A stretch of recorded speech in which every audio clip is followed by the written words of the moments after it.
चलिए सभी लोगों को ग्लोबल ऑनलाइन क्लास पर बहुत बहुत स्वागत है। यहाँ पर हम लोग क्लास 10 का जो पहला नंबर चैप्टर है वास्तविक संख्या है, उसमें जो यूक्लिड विभाजन एल्गोरिथम जो दिया है, उस यूक्लिड विभाजन एल्गोरिथम से किसी भी संख्या के हम लोग मसा को कैसे निकालते हैं और मसा को निकालते कैसे हैं और निकालने के बाद उसके लिखने का जो तरीका है वो यूक्लिड विभाजन जो फार्मूला होता है उस पर कैसे हम लोग लिखते हैं, इसको आइए हम लोग थोड़ा सा बारीकी से समझते हैं।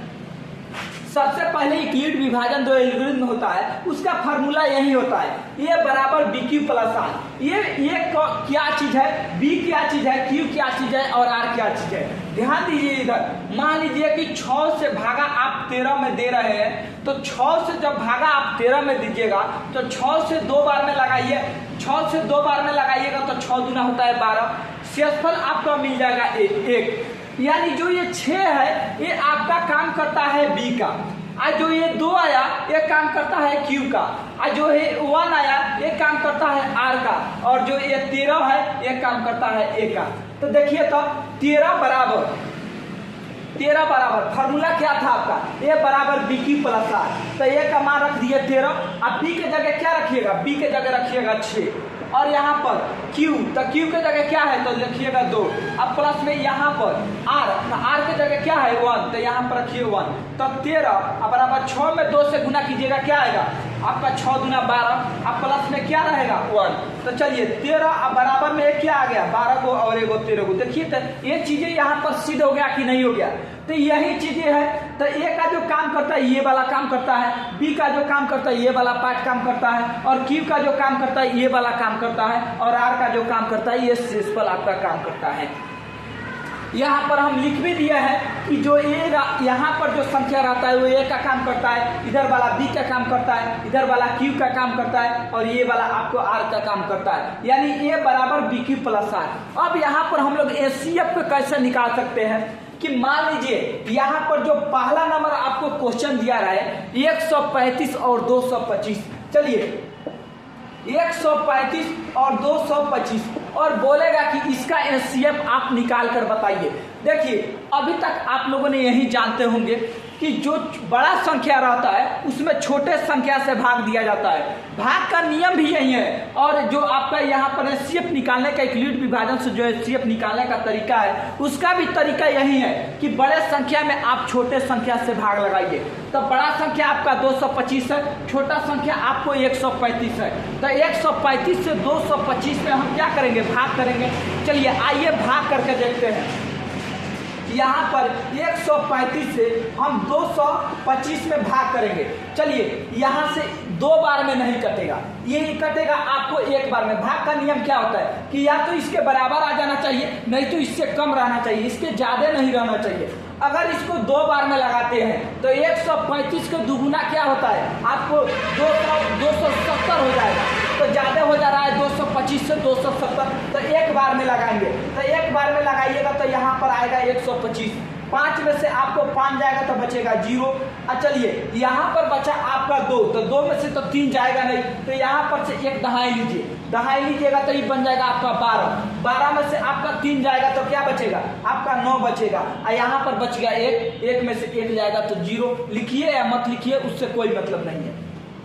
अब देखिए यहाँ पर जो आपका शेषफल आता है, यानी जो यहाँ पर आर का जो मान आ रहा है, इस आर से ये वाले संख्या में फिर से भाग दे देते हैं। तो ये आया यहाँ पर 90 में फिर से 90 से भाग दीजिए आप 135 में, ये वाला संख्या फिर से उतार देते हैं। अब यहाँ पर 90 से ये भी लगेगा 1 बार में, 1 बार में लगेगा तो यहाँ 90 का 90।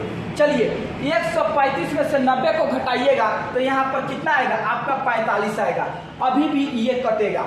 अब ये 45 से क्या कीजिए कि 90 में भाग दीजिए।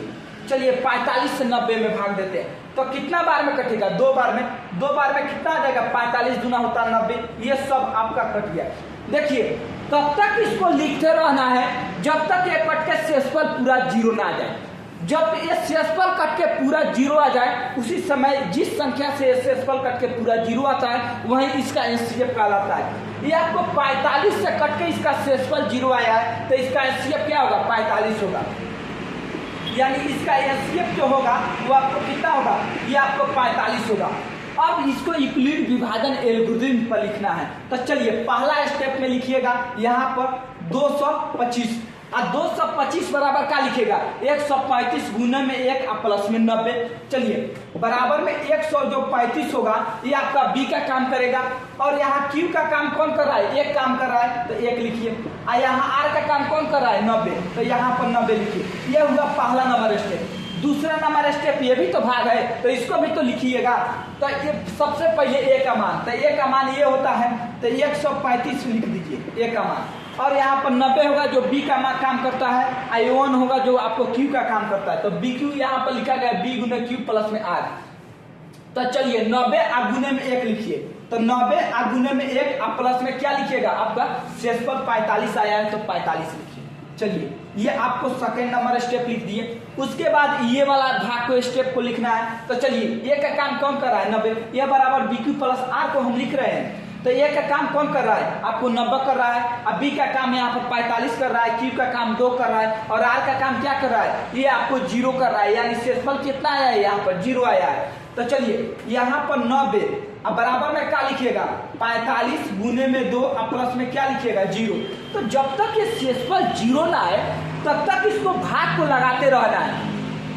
आज जिस संख्या से ये कटकर पूरा का पूरा इसका शेषफल 0 आ जाए वही संख्या आपका एचसीएफ कहलाता है। ये 45 से कट के इसका शेषफल 0 आया है तो इसीलिए इसका एचसीएफ कितना कहलाया है, इसका एचसीएफ आपको 45 कहलाया है। यहाँ पर ये फार्मूला ए बराबर बी क्यू प्लस आर, इसी फार्मूला पर ये सारे चीज को बैठाना है। चलिए एक और क्वेश्चन यहाँ पर हम लोग बनाते हैं।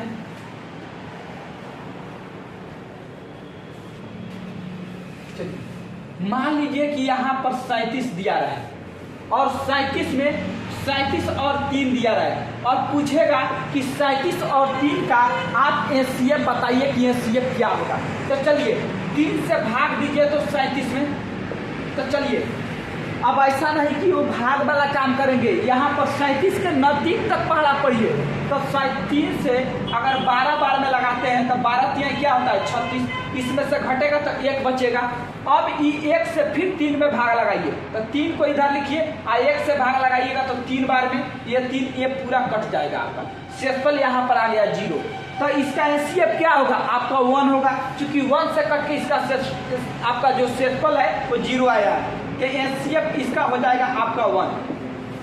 अब इसको भी इसके रूप में लिखना है, यानी ए बराबर बी क्यू प्लस आर के रूप में लिखना है। फॉर्मूला होता है आपका ए बराबर बी क्यू आप प्लस में होता है आर, इस पर लिखिए। तो पहले ए वाला स्टेप पर लिखिए। तो ए का काम आपको 37 करेगा, आपका बी का काम 3 करेगा और जो आपका क्यू है क्यू का काम आपको 12 करेगा और जो यहाँ आर है आर का काम आपको 1 करेगा, क्योंकि शेषफल यहाँ पर 1 आया था।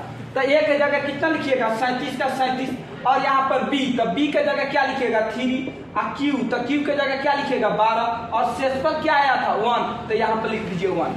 फिर यहाँ पर नेक्स्ट स्टेप में इसको लिखिए। तो यहाँ पर ए का काम कौन कर रहा है 3, तो 3 लिखिए। चलिए बी का काम कौन कर रहा है 1, तो 1 को लिखिए। और क्यू का काम कौन कर रहा है 3, तो यहाँ पर 3 को लिखिए। और आर का काम कौन कर रहा है यहाँ कुछ नहीं तो यहाँ 0 काम कर रहा है, तो इसको हो जाएगा 0। तब तक उसको यहाँ एक बात आप लोग बांध कर रखिए कि उसको तब तक भाग लगाते रहना है जब तक उसका शेषफल 0 ना आए। तो यही था आपको यूक्लिड विभाजन एल्गोरिथम और इसी तरह से आपको एचसीएफ निकाला जाता है। यूक्लिड विभाजन एल्गोरिथम से एचसीएफ निकालने का 2 तरीका होता है। एक तरीका होता है जो अभाज्य गुणनखंड विधि से निकाला जाता है और एक जो तरीका होता है जो यूक्लिड विभाजन एल्गोरिथम से निकाला जाता है। तो अभाज्य गुणनखंड विधि से आपको लॉसर और मसर यानी एचसीएफ और एलसीएम दोनों निकाला जाता है, जबकि यूक्लिड विभाजन एल्गोरिथम से केवल और केवल आपका एचसीएफ निकाला जाता है।